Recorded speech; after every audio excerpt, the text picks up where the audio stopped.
Hey guys, it's Liz from Blue and Hazel. Welcome back. If you're new here, we do homeschool videos, curriculum reviews, and I'd love to have you subscribe if you're new. Be sure to give this video a like if you enjoy it. Okay, so if you're new to book parties, don't be intimidated. You can totally do them. Really all it is after you finish a book, it's just having a celebration of the book that you read together as a family. So typically when we do a book party, we try to have something to eat that has something to do with maybe a food that was mentioned in the book. If nothing was mentioned, you can do whatever you want. And then we try to have decorations. That's the second kind of main component. And so in a book, generally a chapter book is going to have a ton of different scenes, and you can try to recreate some kind of scene. So maybe if in the book they had a picnic outside, then you could have a picnic outside, or in your book, if there was some kind of a cave, then maybe you could throw a blanket over your kitchen table and have your party in the cave, or, you know, have your bunk bed set up so that there's a blanket in front and that's your cave. Just like kind of taking it to the next level as far as trying to put a little effort into making it like this fun recreation of whatever was in your book. So food, decorations, and then the third thing we try to have is an activity. In the book parties that we've done, some of our activities have been spot on awesome as far as like totally tie into the book. Other book parties, I have drawn a huge blank and we're like, I don't know what to do. So we either just skip the activity or we come up with something totally not related, but that's like a fun craft or something. So it's definitely a little bit of effort, but I feel like the small amount of effort that I put in is hugely worth it, because my kids have these memories of this book party, and they remember them, and they remind me of certain things we did. And my kids like doing this so much that when we read a book that is not our book party book or whatever, and I'll explain what I mean by that, they'll ask, oh, can we do a book party for this? And I'm like, I don't know, that's a lot of book parties. And so what I mean by our official book party is we are doing the Brave Writer program for language arts. And if you're not familiar with this, it's a literature guide for language arts by Brave Writer. And typically we pick whatever book we want to read, and that's the dart that I buy. And then there's language arts inside of here, copywork, dictation, there's grammar, we cover like literary devices. I'll put the link of how we actually do our DART program in the description if you're curious. I have a really detailed video about that. But at the very end of each of our books, that takes us about a month, like I said, there's something in the back called book party, or book club, I guess. And honestly, this freaked me out so much when we first started. I skipped this part completely, which is the fun part. And now that I know that, it's like not as intimidating. So I try to prioritize doing the book club party before we move on to our next art or our next read aloud book. Julie Bogart, the creator of Brave Writer, gives you all of these ideas for each of the books, of things that you could include in your book party.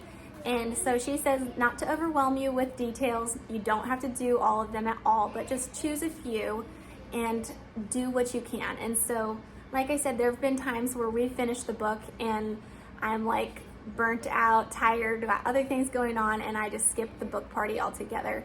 But I try not to do that now, because I see a little effort goes a long way with the kids, and their imagination just fills in all the gaps of like my horrible decorations and things like that. So yeah, so if you're brand new and you want to try a book party, I do recommend just trying out buying one of the darts, reading through the book, and she's got tons of great stuff in the back. So for the book that we just finished, The Year of the Dog, these are some of her ideas for the book. And it was a Taiwanese American girl, a story of her life here in America, Grace Lynn. And so some of her book club ideas around that said, red and yellow are lucky colors in Chinese culture, so set a table with red tablecloth, use yellow plates and utensils, maybe a centerpiece of marigolds. Other ideas, decorate the space with pictures of dogs, because that was a really prominent theme in the book. Hang a sign with an upside down character for luck. That was also in the book. Just there's a lot of symbolism in this particular book. bonus elements, a paper piano for Grace's mother, and a pea plant display for the upcoming science fair. These are all details that are taken from the book, and I love that she has them in here because a lot of times like we read them, but I would never think of making that happen or making that decoration, or I forgot about the paper piano in the book, or things like that. So it's nice that she has these. What we tried to do is just pick a few things and call it good. And so for this particular book, we went down to the Asian food store and we picked out some Chinese candies, and we picked Costco. We grabbed a bag of pot stickers, and that was like what we served at our book party. The kids were so excited, waiting for it, loved it. And it didn't really take a lot of effort, but we did have to, like I said, we had to pick up a couple things in advance. So we ended up just deciding to look up some Chinese characters and to practice picking out a few that we wanted to watercolor. And we literally just got our black watercolors out. We got some thick paper, and we looked them up on my phone at the table while we were eating pot stickers. And everybody had a brush, everybody had a little pot of water and a paper, and then we picked some that we wanted to try on my phone, and we just copied it. And just to kind of like recap how we try to organize a book party: something to eat, something to make or do, like an activity, and decorations. And so I didn't really have any decorations for that Year of the Dog party, but I feel like the food and the watercolor paint for all that was kind of like decoration in and of itself. We had done a few books, literature guides from Brave Writer, where I just skipped, like I said, I skipped the book party completely. But finally, I did our first one, and it was Finn Family Moomintroll. And so I looked through Julie's suggestions in the back, and I picked out a few things. One of the things she had in there for decorations was to go outside.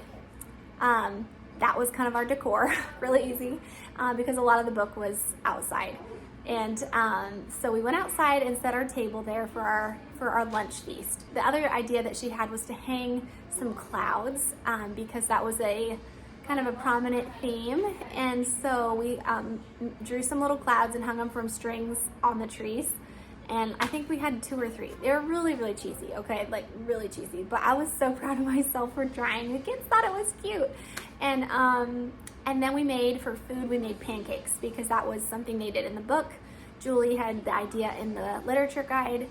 And so I just took those ideas from her. Oh, I think we had red juice that we bought that was the special juice that they drank. We pretended it was the special juice that they drank. And then we created a little hat, just like the hat in the story. So it was really not fancy, but it was on the table, it was decoration.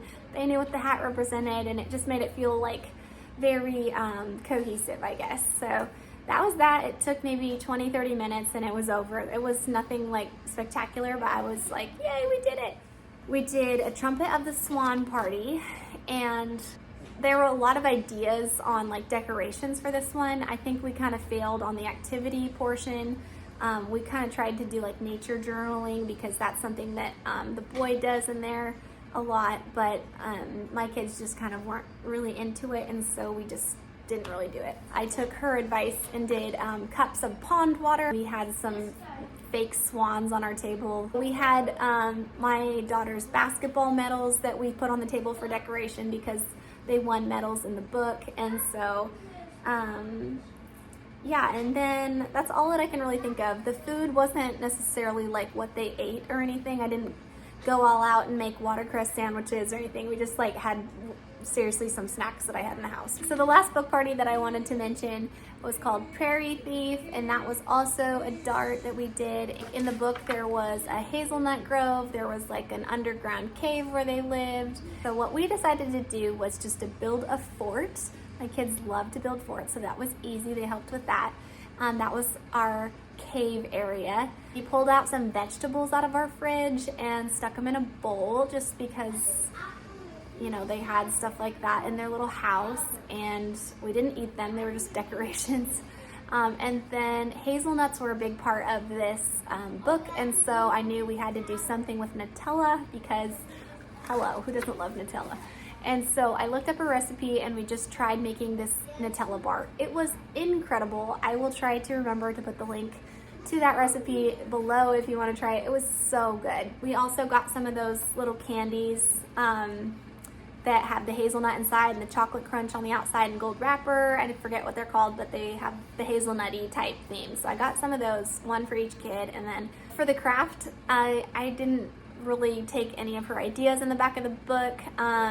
So we ended up just getting some leaves. It was in the fall, and we ended up grabbing some leaves from our yard and did like a glue leaf craft, like a nature craft. So nothing that was too extraordinary. We ended up throwing those away, but it was still just something to do. We had some food and we had a little fort to hang out in for like a grand total of probably 2 minutes while we ate. So I think it's really important to just remember, like, it seems really cheesy to me sometimes, or like, man, this is, you know, my decorations are terrible, or, you know, whatever. You just feel like it's not very great sometimes, but their imaginations take care of the rest. And honestly, if the snack is good, they're good. That's about all they really care about.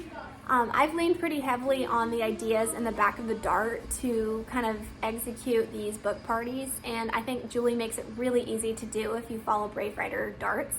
But what I would like to try to branch out and do is to kind of create our own book party ideas. And I think this would be really simple, but I might need to write ideas down as we read books. Like, for example, my third kiddo wants to do a book party on this other book we read that was a pretty long chapter book. It was called Talking Leaves, and it's how they created the Cherokee language, the written Cherokee language.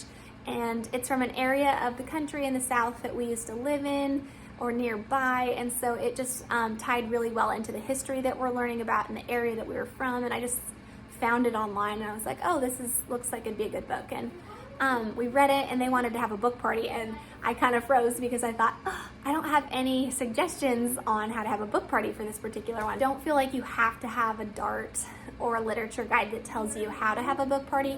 You can really just pick something to eat. If it is something that they had in the book, all the better. Pick a place to have your party, inside, outside, decorations that you can add to it from the book that might, you know, jog their memory on something, great. And then is there an activity that has anything related to the book at all? Some other ideas of things that you could do at a book party is just like talk about what their favorite thing was from the book, what they thought was going to happen, you know, what they didn't like about the book, what they thought about certain characters. Like, you can just ask them a few questions about the book, and that can be some good conversation. If you've ever done a book party and you have some other tips, I would love to hear some in the comments about what you've done, how you've done it, things you recommend, and just how to simplify. But I think ultimately it's just good to remember, like, kids' imaginations fill in so much. We don't have to have anything near perfect. It's more just the effort, and they will remember these things hopefully and appreciate them. So anyways, hope that helps you out. Try your first book party. If you do it, let me know. I'd love to know. Be sure to, if you're on Instagram, be sure to let me know over there as well. I'm blue.and.hazel over there. So, all right, give this video a like if you enjoyed it, and we'll see you next time.